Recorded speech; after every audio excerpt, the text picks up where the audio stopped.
πρωί. Τα ήσυχα νερά ψηλά στο βορειοανατολικό Αιγαίο μαρτυρούν τη βασιλεία της Άνοιξης και τον ερχομό του ζεστού καλοκαιριού. Και εμείς, το συνεργείο του Μαζί και Σήμερα, να πετάμε χαμηλά με το ελικόπτερο του πολεμικού ναυτικού, σπέβδοντας να πλησιάσουμε γρήγορα στο σημείο του πρωτόγνωρου ραντεβού μας. Και να κάπου στο βάθος του πελάγους, η μαύρη ατσαλένια μύτη που ξεπροβάλλει, βάζει τέλος στο μακρινό μας ταξίδι. Το υποβρύχιο Παπα-Νικολής αναδύεται στην επιφάνεια της θάλασσας, σημάδι πως καλά φτάσαμε στο ραντεβού μας.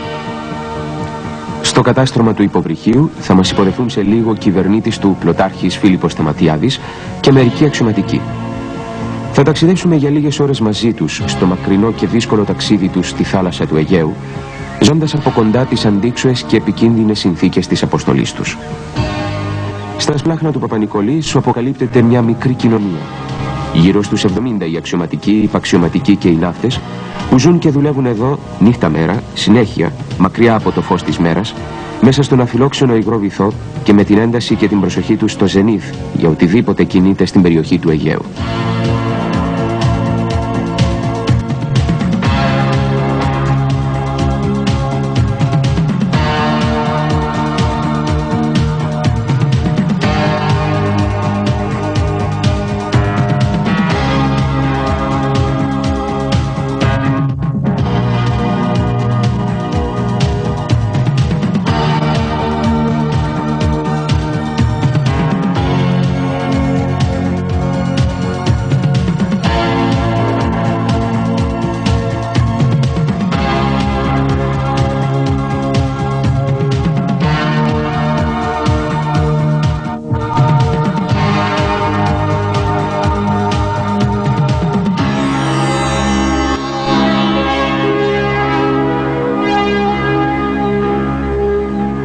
Η κατάδυση είναι η πιο επικίνδυνη στιγμή ενός ταξιδιού με υποβρύχιο.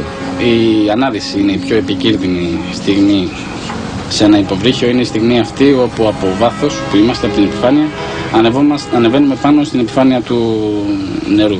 Και γιατί είναι επικίνδυνη και δεν είναι επικίνδυνη η κατάδυση? Ναι, διότι σε αυτή τη στιγμή μπορούν να χαλάσει οποιαδήποτε στιγμή είτε το εκρεμές είτε η κλίση του υποβρυχίου με άσχημα αποτελέσματα. Να πάρει μια κλίση ή κάποιο εκρεμές και να μην ανέβει στην επιφάνεια όπως πρέπει να ανέβει το υποβρύχιο. Ενώ στην κατάδυση δεν σημαίνει κάτι τέτοιο, οπωσδήποτε θα καταδυθεί το υποβρύχιο. Εσάς τι σας τράβηξε και ήρθατε στο υποβρύχιο? Τι σας συγκίνησε δηλαδή? Μια ιδιαίτερη αίσθηση που έχει το όπλο του υποβρυχίου που λέγεται ευνηδιασμός.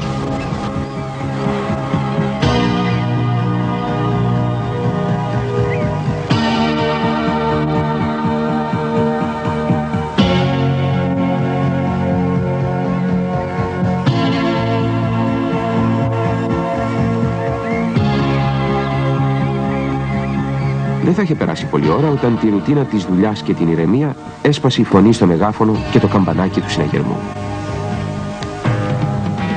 Σε λίγο το υποβρύχιο αρχίζει να παίρνει μια μικρή κλίση για να βυθιστεί αργά στα νερά της θάλασσας και να χαθεί στα βάθη του Αιγαίου, παίρνοντάς μας μαζί τους το υγρό, σκοτεινό και επικίνδυνο ταξίδι.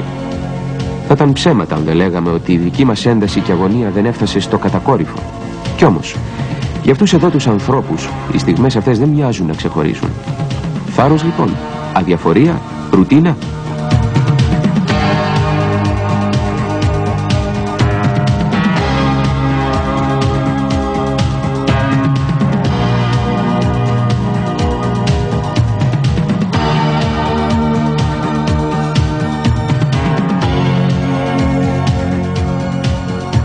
Κατά τη διάρκεια του ταξιδίου το μηχανοστάσιο έχει πάντα προσωπικό, είτε είναι επιφανεία για τον έλεγχο των μηχανών, είτε εγκαταδύσει για τον έλεγχο του υποβρυχίου, διαρροές και γενικά να έχουμε ασφάλεια εγκαταδύση.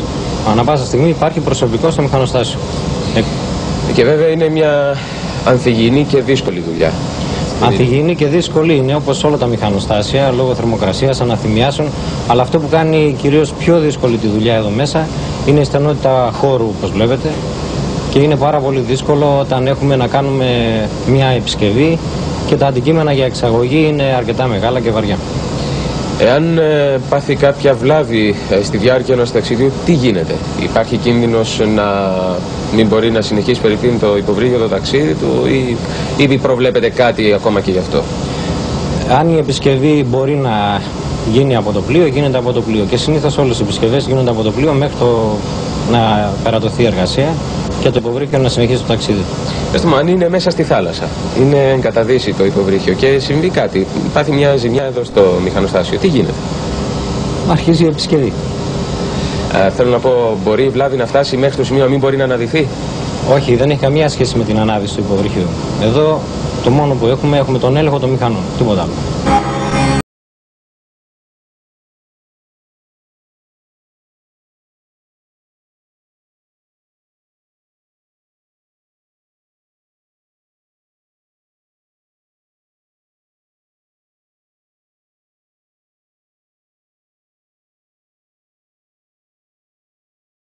Το ειρηνικό ταξίδι μας στο βυθό της θάλασσας τάραξε και πάλι η σιρήνα στο μεγάφωνο.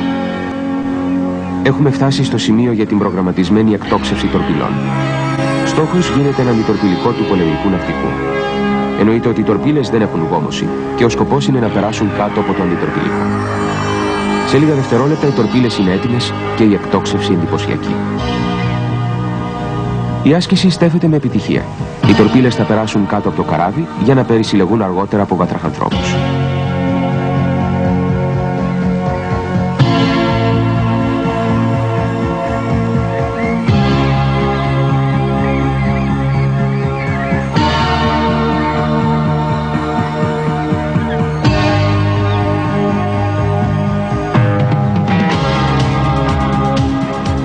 Ο κόσμος που υπηρετεί στα υποβρύχια έρχεται εθελοντικά? Ναι, έρχεται εθελοντικά. Υπάρχει βέβαια και μικρό ποσοστό το οποίο πολύ λίγες φορές έχει παρατηρηθεί να έρθει με σειράρχιώτος από κάποια τάξη. Τώρα είμαστε σε μια περιπολία στο Αιγαίο, η οποία κρατάει και αρκετές μέρες. Ο χρόνος σας εδώ στο υποβρύχιο, πώς περνάει? Αν πούμε ότι οι άνθρωποι είναι μοιρασμένοι σε ορισμένες ομάδες εργασίας και οι ομάδες αυτές εργασίας δουλεύουν σε εξάωρη ή τετράωρη βάση, σημαίνει ότι έχουν από 8 έως 12 ώρες ελεύθερες το 24ωρο για να κοιμηθούν, για να ξεκουραστούν, να δουν κάποιο βίντεο κλπ. Τελικά είναι δύσκολη η ζωή του ναυτικού στο υποβρύχιο? Λίγο πιο δύσκολη, ας πούμε, από τους άλλους συναδέλφους που είναι στην επιφάνεια.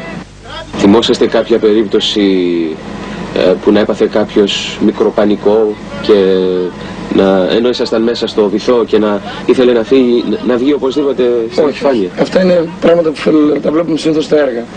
Ο κόσμος που είναι μέσα στα πλοία παίρνουν κάποια εκπαίδευση πριν έρθει εδώ, παίρνουν ορισμένες εξετάσεις και επειδή είναι και νέοι, συνήθως δεν έχουμε τέτοια προβλήματα. Ο χαρακτήρας σας μετά από τόσα χρόνια που είσαστε αξιωματικός σε υποβρύχια, βλέπετε να έχει αλλάξει, να έχει γίνει πιο σκληρός σε σχέση με την εποχή που ήσασταν στην αρχή της καριέρας σας? Πιο σκληρός δεν νομίζω, απλώς πιο όριμος, ναι. Τι σας έκανε δηλαδή πιο όριμο? Ας πούμε λίγο παραπάνω κίνδυνος. Άρα υπάρχουν κίνδυνοι?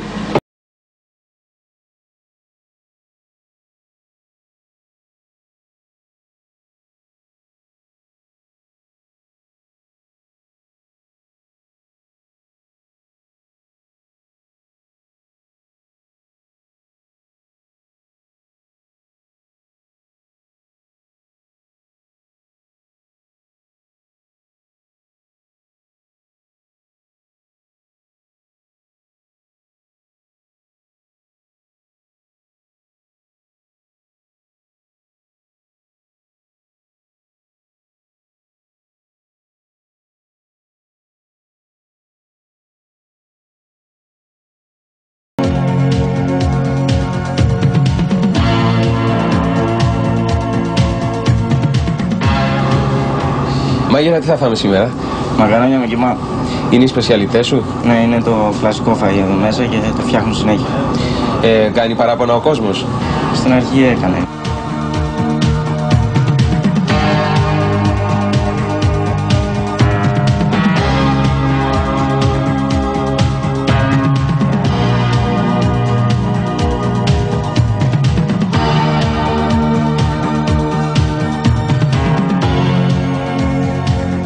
Έχει μπει για τα καλά το απόγευμα και τη χαλάρωση της δουλειάς εκμεταλλεύονται μερικοί για έναν υπνάκο, άλλοι για περισυλλογή και σκέψεις για κάποιους δικούς τους Κι άλλοι για λίγο βίντεο ή κανατάβλη στο καρέ.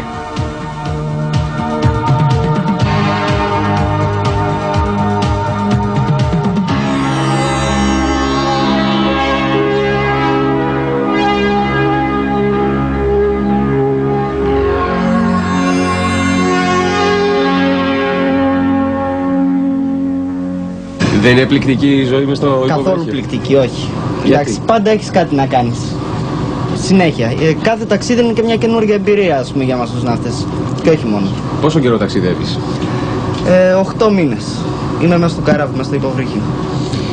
Δεν έχεις ποτέ βρεθεί σε κατάσταση που να πεις γιατί σκέφτηκα να έρθω εδώ, να μετανιώσεις που ήρθες στο υποβρύχιο?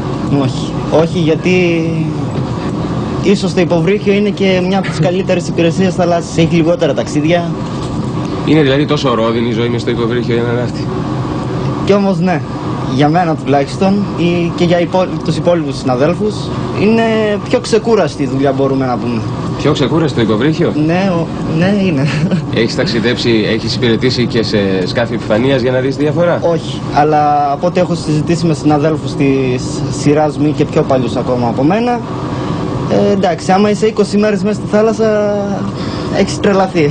Όπως το λέμε, λαμαρινίας υπαθαίνεις.